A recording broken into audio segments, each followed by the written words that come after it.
마켓 리더 특급 전략 시간입니다. 이경민 우리 투자증권 투자정보센터 연구위원 함께하겠습니다. 어서 오십시오. 예, 안녕하십니까. 오늘은 조금 숨고르기 모습을 나타내고 있지만요. 이제 2000선을 아주 강하게 돌파하고 올라왔습니다. 새로운 유동성 장세 시작이다. 이렇게 좀 봐도 되겠습니까? 일단 여러 가지를 고려해야 되는 건 맞는데요. 그렇지만 유동성 흐름이 좀 더 이어질 가능성은 높다고 판단을 하고 있습니다. 22 무제한 국채 매입에 이어서 FRB까지도 전격적인 QE3를 시행 결정함에 따라서 글로벌 증시의 유동성 환경이 좀 조성되고 있는 상황이고요. 거기다가 중국의 1조 위안 규모의 인프라 투자까지 감안해 본다면은 글로벌 각국의 전방위적인 경기 부양책들이 전개되고 있는 상황이라고 볼 수 있겠습니다. 물론 유로존 체제 존속을 위해서 방화벽을 구축했다고는 하지만 아직까지도 부실 국가들의 구제금융 지원이라든지 그리고 그에 따라서 국채 재조정 그리고 이후에 나타날 수 있는 장기 저성장 국면 등을 감안해 봤을 때는 높아지는 지수 레벨 그리고 과거 QE1, QE2보다는 좀 시세 연속성이라든지 그 강도가 좀 약하지 않을까라는 불안심이 있는 건 사실입니다. 하지만 그렇다 하더라도 유럽과 미국이 꺼내든 카드가 무엇인지를 좀 주목할 필요가 있겠는데요. 무제한적인 양적 완화 정책이라는 카드를 꺼내들었다는 점에 있어가지고 좀 주목하실 부분이라고 볼 수 있겠습니다. 총량이 정해지지 않았다는 부분인데요. 과거 QE1, QE2 당시에는 언제까지 얼마라는 그 제한이 있었지만 이번에 QE3는 무제한이라는 언급을 하면서 유동적으로 좀 조절을 할 수 있는 여지와 함께 앞으로 경기 회복 상황에 따라서 강도를 조절할 수 있다라는 그런 여지도 남겨둔 부분이라고 볼 수 있겠습니다. 이런 부분들은 유동성 팽창에 대한 기대감을 높여줄 수 있겠고요. 그래서 그로 인해서 글로벌 증시 상승세를 좀 더 지지해 줄 수 있는 그런 요인이 아닌가라는 생각을 하고 있습니다. 특히 이번 QE3 같은 경우는 22 국채 무제한 매입과는 달리 불투자 정책을 사용하지 않아서 시중 유동성이 계속적으로 증가하는 강력한 통화 정책 효과를 발휘할 수 있지 않나라는 생각을 하고 있습니다. 과거 4차례 걸쳤던 유동성 확대 정책은 투자자들의 위험자산 선호 형상을 좀 자극하는 모습이 뚜렷했는데요. 이런 부분들을 감안해 봤을 때, 22 S&P나 그리고 LTR보다도 QE1, QE2 당시 외국인 매수세가 급증하는 모습을 보였다는 점은 좀 주목하실 필요가 있겠습니다. 특히 장기 투자 성격의 미국계 자금들이 좀 많이 유입되는 모습을 보였는데요. 7월 말 드라기 총재 발언 이후 유입됐던 자금들의 대부분이 유럽계 자금, 좀 단기 성격의 자금이 좀 컸다고 하고 그리고 프로그램 매수가 많은 영향을 미쳤습니다. 하지만 이번 QE3 결정 이후에는 좀 장기 투자 성격이라고 볼 수 있겠는 미국계 자금들이 유입될 가능성이 높다는 점에 있어가지고 수급상 좀 안전판 역할을 지속해 나갈 가능성이 높아 보입니다. 뿐만 아니라 대외 불확실성으로 인해서 국내 증시 그리고 금융시장의 변동성이 잦아들면서 그동안 중소형주 코스닥 시장에 좀 포커스가 맞춰져 있던 장세에서 대형주 그리고 경기민감주 중심으로 장세 형성이 좀 변화되고 있다는 점에 좀 주목하실 필요가 있겠고요. 그리고 국내 투자자들의 기관 포트폴리오까지도 코스피 내 업종 대표주로 교체될 조짐을 보이고 있다는 점이 좀 간과해서는 안 될 부분이라 볼 수 있겠습니다. 따라서 유동성 수요 업종을 중심으로 당분간 상승세는 이어질 것으로 보고 있고요.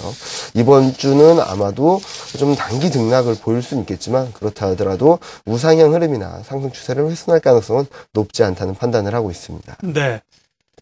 중장기적으로는 이제 고민들을 좀 해봐야겠죠. 정책 효과가 실제 실물 경제 상승으로 이어지는가가 이제 관건인데, 네. 단기적으로 이제 추가 상승이 높다는 것은 의견이 모아집니다. 단기적으로 코스피 상승 목표치를 잡아본다면?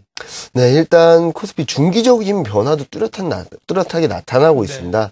그림을 한번 보여드리겠는데요. 주간 차트상 보신다면은 2011년 4월, 7월 그리고 2012년 3월 고점에서 형성되었던 중기 하락 추세들을 지난주 주간 차트상으로 장대 양봉으로 상향 돌파했습니다.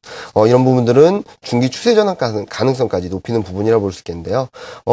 중장기 추세를 가늠할 수 있는 200주 이동평균선이 상승세가 좀 더 강화되는 모습을 보이고 있고요. 그리고 20주 이동평균선까지 턴어라운드 하고 있고 이런 저항대를 돌파하고 있다는 점에 있어가지고는 좀 코스피 국면 전환에 힘을 실어주는 부분이라고 볼 수 있겠습니다.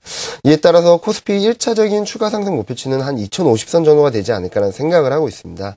2011년 1사분기 그러니까 이 지금 보여드리는 차트 이전의 그림을 한번 보신다면 고점에서 좀 등락을 보였던 부분이라고 볼 수 있겠고요. 2011년 8월 달에 발생했던 급락세의 중간 지수대입니다. 그리고 2012년 1, 4분기를 보신다면은 굉장히 중요한 고점권이었고, 그리고 12개월 포워드 PR 기준으로 본다면은 좀 분기점이라 볼 수 있는 9배 수준이라 볼 수 있겠습니다. 그리고 단기적인 과열권에 진입하면서 추가 상승 탄력은 좀 더 남아있다고 볼 수 있겠지만 이로 인해서 추세가 강하게 돌파되기는 좀 어렵지 않을까라는 생각을 하고 있습니다. 정리해서 말씀드리자면 2011년 8월 이후 약세 국면 탈피, 그리고 밸류에이션 과정에 있어서 레벨업의 중요한 분기점이 2050포인트 전후에 위치해 있다는 점에서 동치수대를 돌파하기에는 좀 더 시간이 필요하지 않나라는 생각을 하고 있어서 단기적으로는 2050선을 상승 목표치로 상승 목표치로 좀 산정을 하시고 대응해 나가시는 게 맞지 않나라는 생각을 하고 있습니다. 네. 시장의 관심도 이제 중소형주에서 대형주, 경기 방어주에서 경기 민감주 쪽으로 좀 쏠려가고 있는 상황입니다. 투자 전략, 관심 종목 좀 압축해 주세요. 네, 말씀드렸듯이 시장 전반적인 상황이 경기 민감주 쪽으로 쏠릴 수 있는 부분이라고 볼 수 있겠는데요. 네. 그림을 한번 다시 보여드리면은 경기 민감주와 방어주 간의 수익률 갭을 보더라도 여전히 경기 민감주가 가격 메리트가 높은 상황입니다. 최근에서야 마이너스 1 표준 편차 수준을 넘어서고 있는 상황이기 때문인데요. 업종별로 보더라도 경기 민감주 대부분, 그러니까 은행, 기계, 운수장비, 화학, 철강금속, 전기전자, 건설업종 등이 여전히 가격 메리트, 그러니까 지난 주말에 급등을 했음에도 불구하고 코스피 대비 저평가되고 있는 상황이라는 점을 좀 주목하실 필요가 있겠습니다. 게다가 최근 들어서는 외국인의 꾸준한 매수세에 이어서 지난주부터는 국내 기관들까지도 턴어라운드할 조짐을 보이고 있습니다.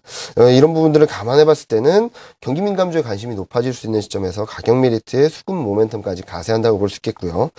이런 업종들 중에서도 전기전자, 건설, 기계, 운수장비, 화학업종 같은 경우는 대차장부 유출입을 감안한 가격대를 이미 넘어섰습니다. 그걸 무슨 의미냐면은 이제 추가 반등을 한다면은 거꾸로 쇼커버링이 들어올 수 있는 지수대를 넘어섰다는 점을 좀 주목하실 필요가 있겠고요. 대차장부도 여전히 수백만 주 많이 남아있다는 점에 있어서 단기 반등 탄력이 강화될 수 있다는 그런 업종이라는 그런 측면에서 관심을 가져보실 필요가 있다는 판단을 하고 있습니다. 네. 아무래도 이제 경기 방어주 중심으로 추가 상승에 무게를 두고 전략을 세우자는 의견이십니다. 우리 투자증권 이경민 연구위원 함께했습니다. 고맙습니다. 예, 감사합니다.